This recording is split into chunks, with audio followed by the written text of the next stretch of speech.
Friends, সবাই কেমন আছো? আশা করি সবাই ভালো আছো। আর আজকে দেখো আমি একটা রেসিপি নিয়ে চলে এসেছি। সবাই এইগুলো করো। কলমি শাক ভাজা। দেখো কলমি শাক গুঁড়ো গুঁড়ো করে কেটে নিয়েছি।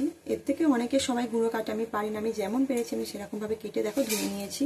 সব বাড়িতে কলমি শাক ভাজা হয়, কিন্তু আমি কি করে ভাজি সেটা তোমরা দেখো। কড়াই বসিয়ে দিয়েছি। ওতে দেখো সর্ষের তেলে ভাজবো আমি শাকটা। তেল দিয়ে দিলাম। তেলটা গরম হয়ে গেছে, আমি একটু হলুদ দেব। হলুদ দিলে চারদিকে ছিটকবে না। দেখো, আর শাকে হলুদ দিয়ে খেতে হয়, জানো তো? বড়দের মুখে শুনেছি শাকে নাকি একটু হলুদ দিতে হয়। আর এই দেখো শুকনো লঙ্কা দিয়ে দিলাম। আমার ঘরের ভয়েসটা কি শোনা যাচ্ছে ঠিকই আমি জানি না। দিয়ে দিলাম।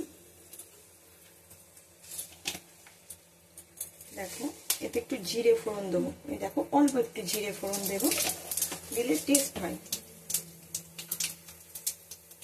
এখন রসুন থেঁতো করে রেখেছি। দেখো 2 কোয়া রসুন থেঁতো করে রেখেছি, দিয়ে দিলাম। গ্যাসটা একটু আস্তে লো ফ্লেমে দিলাম। এই দেখো কুচনো পেঁয়াজ,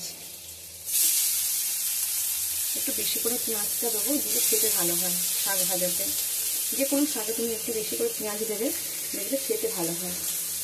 এটাকে আমি ভেজে নেবো। এই দেখো আমার পেঁয়াজটা ভাজা হয়ে গেছে, আমি একটু শাকটা তুলে দেবো। শাকটা তুলে দিলাম। এই দেখো এটা আমি পরিমাণ মতো একটু নুন দিলাম। শাকে তো কমে যাবে, দেখো অল্প করে নুন দিচ্ছি, বেশি দেবো না। শাক তো কমে যাবে, কমে গেলে দেবে নুনটা পরিমাণ বেশি হয়ে গেলে খেতে ভালো লাগবে না। নুনটা দেবে একটু কম থাকে তো ঠিক আছে, বেশি থাকে না খেতে ভালো। এটা দেখো নেড়ে চেড়ে, এটা আমি জল অ্যাড করবো না। জলটা দিলে ভালো লাগবে না, জল চাপতে হবে। এতেই আমার দেখো সেদ্ধ হয়ে যাবে, অতটা ভাজা ভাজা হয়ে যাবে। অনেকে কী করে বলো তো, বর্ষাকালের শাক সিদ্ধ করে নেয়, একটু ভাত দিয়ে জল ফেলে দেয় যাতে পোকামাকড় যাতে হয়। কিন্তু এটা আমি হলুদ দিয়েছি, হলুদ দিলে আর অতটা কিছু করতে লাগে না। এই দেখুন শাকটা আমার ভাজা হয়ে গেছে। আর এই দেখুন একটু পোস্ত দিচ্ছি ছড়িয়ে। যে কোনো শাকে একটু নামাবার একটু পোস্ত দিলে না টেস্টটা ভালো হয়। আমার দিক দিয়ে মনে হয়, টেস্ট জানি যায় না, আমার দিক দিয়ে মনে হয়। এবার একটু নেড়ে চেড়ে এটা নামিয়ে নেবো। এই দেখো আমার শাক ভাজাটা রেডি হয়ে গেছে।